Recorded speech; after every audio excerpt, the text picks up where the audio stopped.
Gandhi's Passion: The Life and Legacy of Mahatma Gandhi by Stanley Wolpert. Gandhi hastened to implement Ruskin's burning ideals by acquiring his 100-acre Phoenix farm within a month of reaching Durban, the first of several rural communes ashrams he would found during his life. Another English vegetarian friend, Albert West, came to work with him on the Indian opinion, joining Henry Pollock and Agan Lal, now in South Africa with his family. As did all the press workers, they agreed to limit themselves to subsistence salary of £3 a month while living and working on the new settlement, which had a nice little spring and a few orange and mango trees. Before year's end, the Phoenix had become a vital and healthy community and a model of the social transformation Gandhi would devote his life to propagating. The plan was a piece of ground sufficiently large and far away from the hustle of the town. Each one of the workers could have his plot of land, healthy conditions without heavy expenses. Workers could receive per month and advance to cover necessary expenses. Living under such conditions and amid the beautiful surroundings which have given Natal the name of the garden colony, the workers would live a more natural life, and the ideas of Ruskin and Tolstoy would be combined with strict business principles. 8 years earlier, Gandhi had been overwhelmed by Tolstoy's The Kingdom of God is Within You when he first read it during his initial visit to the Transvaal. It left an abiding impression on him, he recalled, admiring Tolstoy's independent thinking, profound morality, and truthfulness. His second ashram, founded half a decade later, would be called Tolstoy's Farm. To remain closer to his work, Gandhi continued for more than a year to live in Johannesburg, leaving his nephew in charge of affairs in Phoenix and West to edit the newspaper there. For South Africa's Indian community, as for India, 1905 and 1906 proved to be the years of great historic significance. The first partition of Bengal, that cruel wrong, as Congress President Gokhale called it in his Bengal Banaras Congress address, awakened Indians' nationalist movement, initiating mass boycotts of British imports in Calcutta and Bombay, raising cries of Swaraj, self-rule or freedom, from millions of Indians furious over British imperial paternalism and its divide and rule policy. In the name of administrative efficiency, British bureaucrats partitioned India's oldest and largest province, dividing the heartland of its Bengali-speaking core and creating the new province called Eastern Bengal and Assam, with a Bengali-speaking Muslim majority and a new capital of Dhaka. The outspoken Calcutta-centered Hindu Bengali-speaking leaders of India's National Congress were left a minority in their own province of West Bengal, which included millions of Bihari and Oriya-speaking in regions only later to be carved away into the separate provinces, now states of Bihar and Orissa. Chandranath, surrender not. Banerjee led the boycott opposition, and Gurudev, Divine Guru, Rabindranath Tagore, wrote the music for what would become India's first national anthem, Bande Mataram, or Hail to Thee, Mother. Bengal seems to have truly woken up at this time. Gandhi wrote in his Gujarati edition, hailing the mammoth meeting of Bengalis in Calcutta to protest the partition, and noting how the boycott of British cloth had rapidly increased sales of Indian-made goods. The Muslim majority of Eastern Bengal, however, rallied less than a month later in Dhaka to welcome the birth of their suddenly booming provincial capital, which after 1971 would emerge as independent Bangladesh's capital. Since most of Gandhi's supporters were Muslim merchants, he was constrained yet surprised to report mass Bengali Muslim support for the cruel partition. We cannot believe that the movement could possibly be spontaneous. It is absurd on the face of it, assuming that there was any oppression on the part of the Hindus. Relief could be obtained without partition because the might of the British power was there to protect one community against another.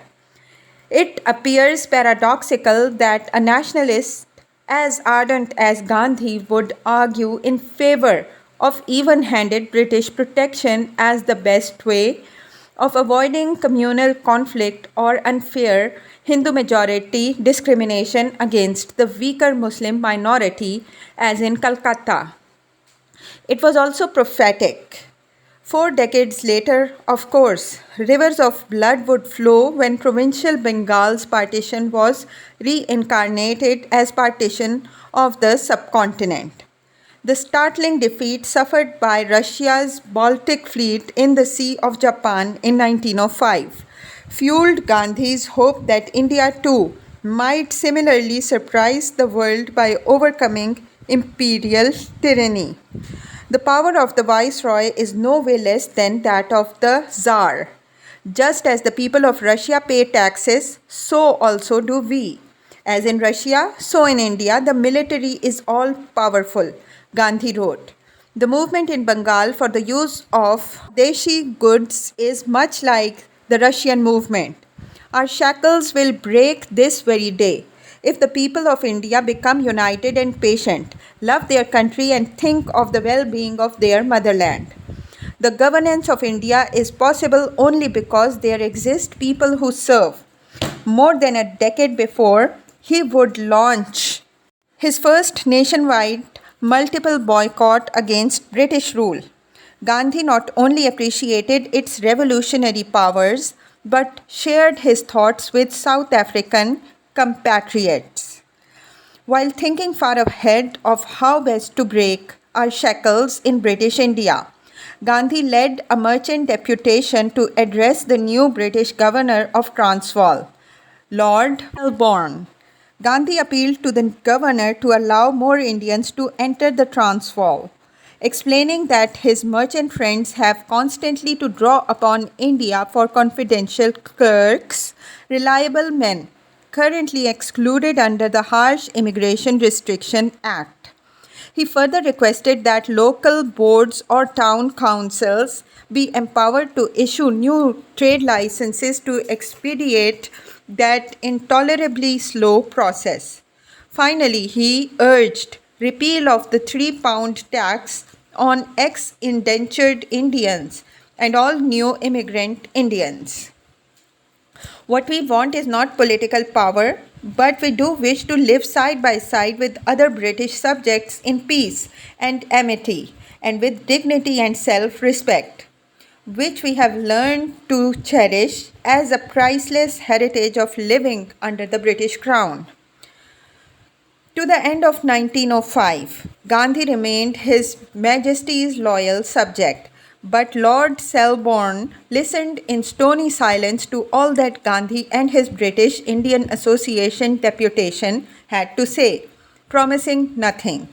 Yet 1906 would begin, it seemed to Gandhi, with reason to hope for beneficent changes, first because the Indian cause is just, and also because a new liberal government was voted into power in Great Britain, bringing honest John Morley to the helm of London's India Office as its Secretary of State. His sympathies for the weaker party were well known. Gandhi assured his readers a moderate appeal to him, therefore, cannot fail to obtain a good hearing. 2 months later, however, Morley spoke of Bengal's partition as a settled fact, leaving Gandhi to conclude that the people of Bengal will not get justice, nor would the Indians of Transvaal without the requisite effort. What began as native trouble in March of 1906 escalated a month later into a full-scale Zulu revolt. Gandhi responded much the way he had to the Boer War. We are in Natal by virtue of British power. Our very existence depends upon it. It is therefore our duty to render whatever help we can. Gandhi proposed another Indian ambulance corps at a meeting of the Natal Indian Congress in Durban. His proposal was sent to the colonial secretary and accepted.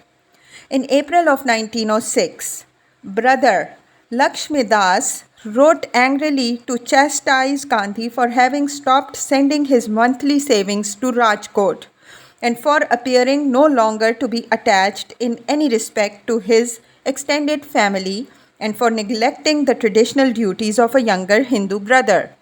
You are prejudiced against me, Gandhi replied. All that I have is being utilized for public purposes.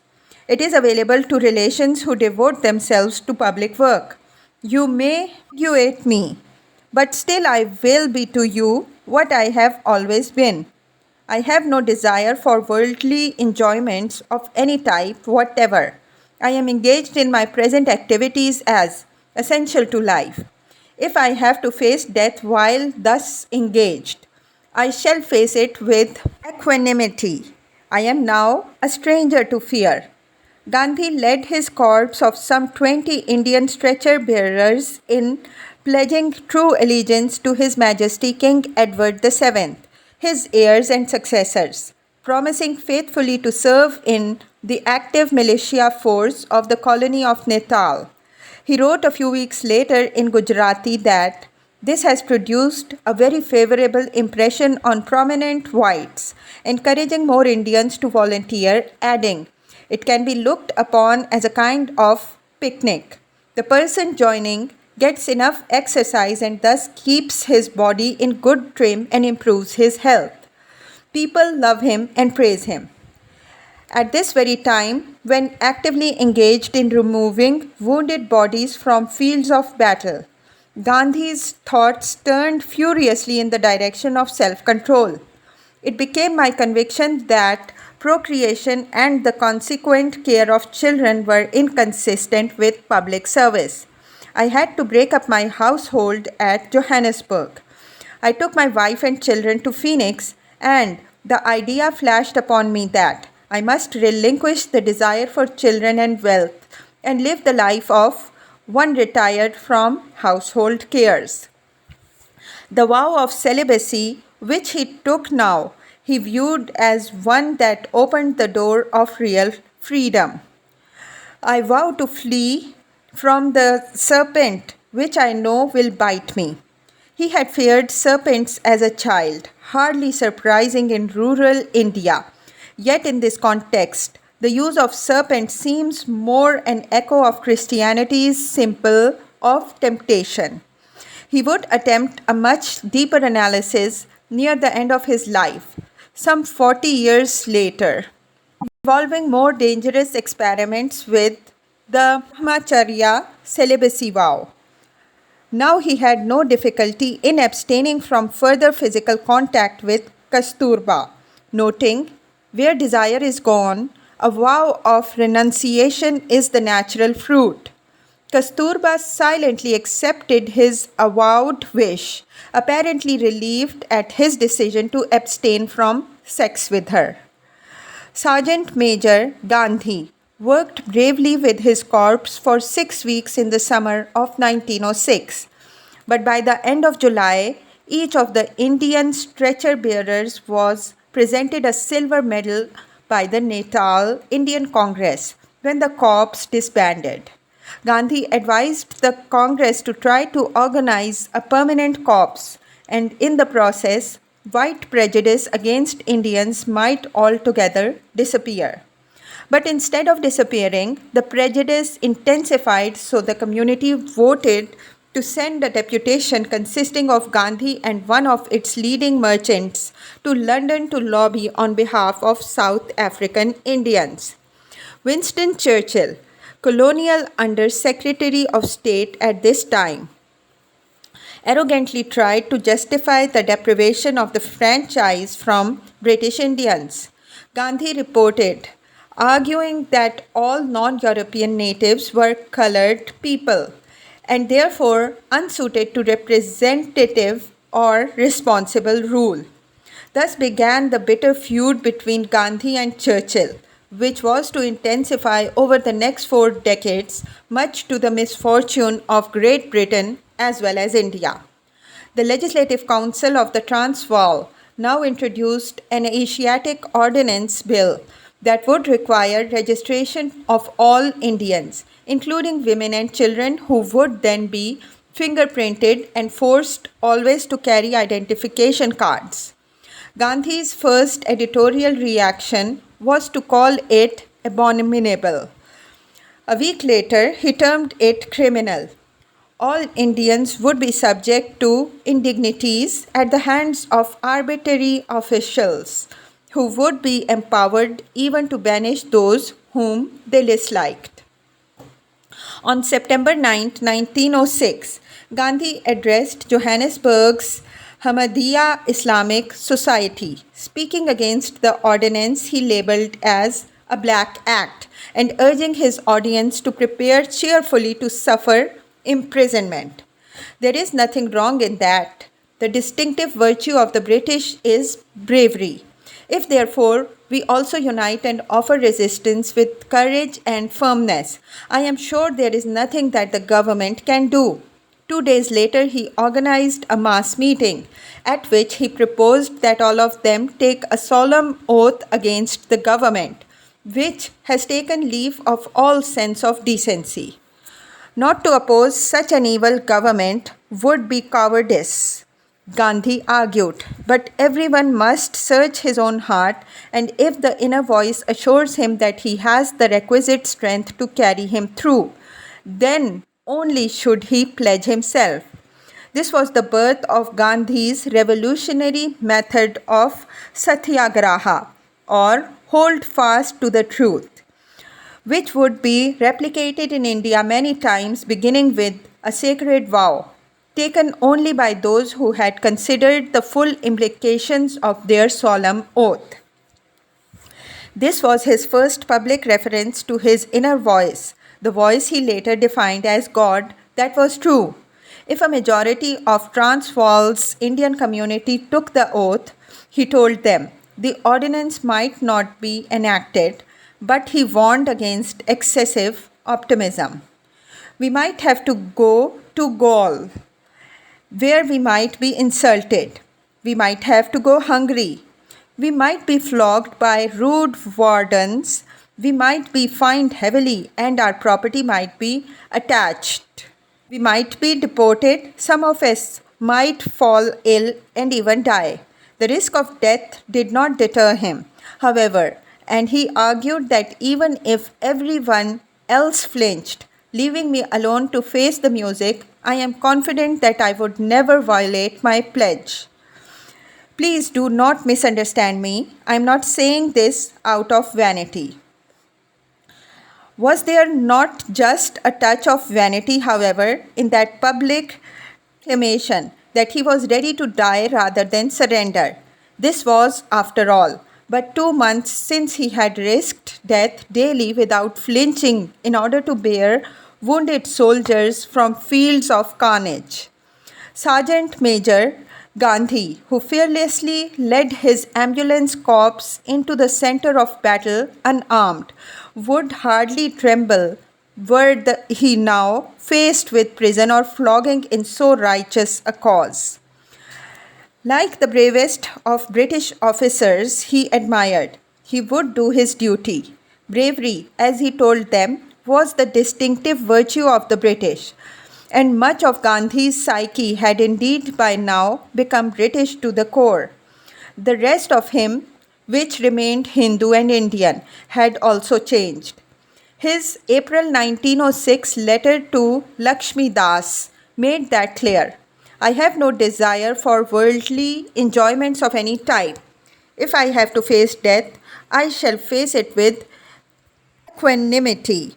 He had steeled himself like a true yogi, impervious to personal family feelings or to any pleasures of the flesh, devoid of desire, material or sexual, living simply to serve the community whose spokesman and foremost advocate he had become, working only for public purposes, thus uniting within his battle hardened body the rock of British martial courage and the steel of a naked sadhu's yogic indifference to heat and cold, bed of nails or burning coals.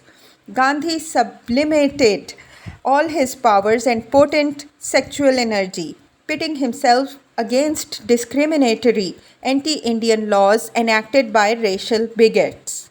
Fearing nothing, loving no one, neither wife nor eldest son nor older brother, he had made himself invulnerable to physical coercion of any kind and to human temptations that so easily lured men of weaker resolve from their sacred vows. 3,000 Indians attended the mass meeting in Johannesburg's packed Empire Theatre, where Gandhi so forcefully spoke, unanimously passing resolutions calling upon the Legislative Council to withdraw its ordinance and warning that if so tyrannical a law was passed, the entire Indian community would prefer jail to abiding by it. The council was not moved to change its ordinance, however, nor was Victor Alexander Bruce, the Earl of Allegan, former Viceroy of India, now Colonial Secretary of State, moved to withhold Great Britain's approval. Indeed, the Transvaal's governor, William Waldegrave Palmer, the second Earl of Selborne, conveyed the news of Lord Elgin's approval of Gandhi's association in mid September. That news came as a bombshell on the very eve of Gandhi's planned departure for England. Many members of the community feared that if he left them, they might waver and take out resignation certificates under the Black Act. Others insisted, however, that Gandhi must go and voted to provide him with funds to do so, even as Lord Elgin, through Lord Selborne, informed Gandhi that no useful purpose would be served by sending a deputation to him. Gandhi immediately replied that his community must adhere to its resolve to resist the ordinance. So, on October 1st, 1906, Gandhi and Haji Ali, president of Johannesburg's Ahmadiyya Islamic Society, boarded the Cape Mail and 2 days later sailed from Cape Town aboard the SS Armadale Castle for London to help prepare his community for resistance to the ordinance. When it came into effect on 1st January 1907, Gandhi wrote from shipboard an article about the principled courage of Wat Tyler, John Hampden, and John Bunyan. Tyler had lost his life leading the 14th century peasants' revolt against heavy royal taxation, inspiring many farmers to join him before his beheading by the Lord Mayor of London. He also lauded Oliver Cromwell's cousin, Hampden, who led the opposition to Charles I's extortionist demands for ship money in the Commons. Imprisoned by that despotic king for nearly a year, Hampden's principled opposition sowed the seed of the struggle for freedom, leading to the English Civil War, which brought in Cromwell, the real parliamentary power for the people. John Bunyan was a saintly man whose devout faith made him oppose the religious oppression of the bishops in his time. Locked up in Bedford prison for 12 years, he wrote The Pilgrim's Progress, hailed by Gandhi as the most beautiful book in the English language. If enough Transvaal Indians also went to jail, the fruit of their suffering, he assured them, would be to break their chains, to overcome tyranny and persecution, and one day allow them to emerge as free as the English. Gandhi's deputation reached Southampton on October 20th, 1906, and entrained for Waterloo Station, from which they were driven to the Hotel Cecil. Dadabhai Nauroji and his Parsi colleague in Parliament, Sir Muncharji Bhawanagari, agreed together with Sir Henry Cotton and Sir George Birdwood to accompany their deputation to Lord Elgin. Haji Ali, who suffered badly from rheumatism and too many cigars, developed a high fever as soon as they reached London and was immediately taken to Lady Margaret Hospital in Bromley, where Gandhi's old friend Dr. Josiah Oldfield promised to attend to him every day. Lord Elgin agreed to receive the deputation on Thursday, November 8, 1906. The day before, Gandhi and Ali addressed a meeting in the House of Commons Grand Committee Room, attended by 100 members of the Liberal, Labour and Nationalist parties, all of whom were sympathetic. A resolution supporting the deputation's objects were unanimously adopted. Upon meeting Elgin, Gandhi presented his memorial, arguing that the recently passed ordinance assumed that every Indian was a criminal guilty of dishonest, unlawful actions and accentuated color prejudice in the most offensive manner. It undoubtedly reduces Indians to a level lower than Kafirs, blacks. Elgin listened patiently to all that the deputation had to say and was cordial but unmoved in his reply. Gandhi then pressed him for another minute of his lordship's time, urging that a special commission to be appointed to look into the grievances of the deputation and requesting a second appointment in order to correct the misinformation he had received from Transvaal. Gandhi made the most of every hour spent in London, writing to everyone he knew or could contact, granting interviews to every reporter he could reach, and visiting every member of the parliament or official at Whitehall who was willing to see him.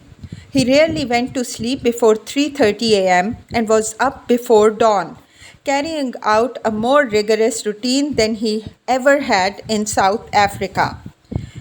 At 37, he was physically in his prime and drove himself with relentless intensity. The day after he met Elgin, he sent a copy of the petition he had drafted and submitted to him to every member of parliament with a courteous covering letter. His legal training and growing skills at public relations allowed him to amplify every action he took to the largest, most influential audience, making the most of each precious moment. He wrote to India's Secretary of State, John Morley, as well, requesting an audience with him, and was invited to bring his deputation to the India office shortly before he sailed back to Africa. He urged Sir Muncharji and other friends to establish a permanent committee for the South African Indians in London so that the work he had started could not be frittered away. Indefatigable, inexhaustible, he pressed on, urging everyone he met to do whatever he was possible to help him in seeking to redress his community's many grievances. Louis Rich agreed to act as that committee's permanent secretary and remained his man in London. Gandhi wrote to the editor of the Times urging that a commission be appointed to investigate and report on the conditions in the Transvaal, pending whose report royal sanction for the ordinance in question be withheld. If the colonies persist in their policy of exclusion, they will force on the mother country a very serious problem. Is India to remain a part of the British dominions or not? He who runs may read that England will find it difficult to hold India if her people immediately they migrated to British colonies are being so insulted and degraded as if they belonged to a barbarous race. The importance of this brief, intense return to London for Gandhi's strategic thinking and the evolution of his revolutionary movement of peaceful protest can hardly be exaggerated. His mind raced decades ahead, spinning off ideas of effective agitation and creating inchoate organizations to carry forward demands he and his growing army of followers would articulate over the next 4 decades.